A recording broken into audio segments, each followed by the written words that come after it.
I love making these paintings using a palette knife. I'm going to show you how to use oil paints with a couple of different oil painting mediums to brush on the initial layers of an underpainting and then go in with a palette knife and really build out the texture that we want for our Tuscan landscape. To make this landscape painting, I'm using the Utrecht Artists Oil landscape set that has all the colors I need. You can start by making a quick sketch with charcoal to get the baseline of information that you need and establish all of the basic shapes in the image that you're working from. So I'm just making basic shapes for the trees and the shrubs that I'm eventually going to be painting in. The next thing that you want to do is set up an underpainting. I'm going to use my largest brush, and this is the Blick Master Stroke. It's going to help me cover larger areas all at once. I'm going to make a couple of colors for our underpainting so that we can tone our first layer. I'm going to be using Utrecht Nude No Odor Artist Paint Thinner for blocking out my initial layers of color. You can pour the nude into a container with a lid. That can also help you to clean your brushes in between colors. I'm going to pick out a couple of colors to set up my initial palette. I want a large amount of white, followed up by yellow ochre and ultramarine blue. Add a little bit of black. On the right side of my palette, I'm gonna add my greens and yellows. I dipped my brush in a little bit of nude paint thinner, and I'm going to make some sky blue. Block in sky blue at the top of the canvas and brush it around with your largest brush. The green represents where my bushes, trees, and shrubs are going to go.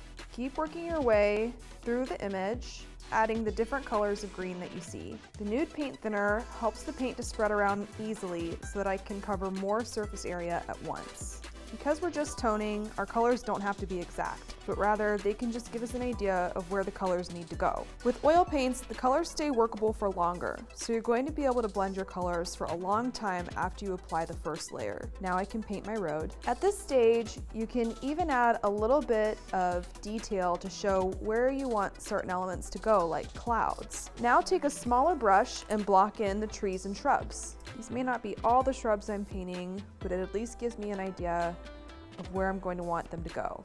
Pull out your darker colors, just like you did with white, and start to build out some of the shrubbery that lines the edges of the sky.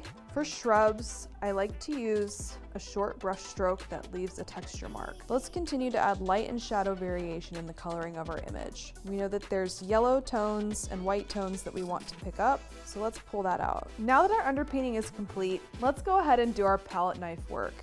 I like to use alka gel to give me an impasto effect. Impasto means you can see a lot of brush strokes that make up an image. Let's go ahead and define some of this road initially with our palette knife. And we're just going to work in small amounts of color to this area. Define the edges of your shapes by scraping and carving.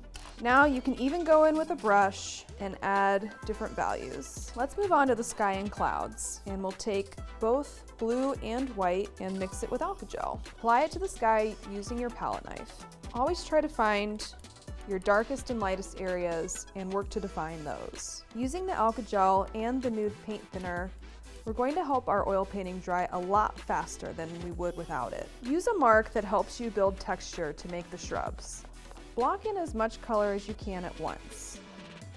As you're working, add texture to your painting because it's going to stay workable and wet. Now let's do the fun part, the trees and the shrubbery. Mix a couple different colors of green. And to block in our trees, we're gonna go right in and we're going to put the color right down in a very basic shape. We don't have to get all the trees, we just want to get the idea of most of the trees.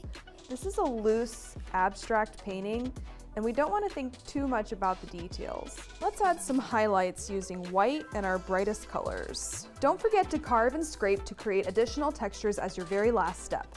And that's how you can create a palette knife landscape painting.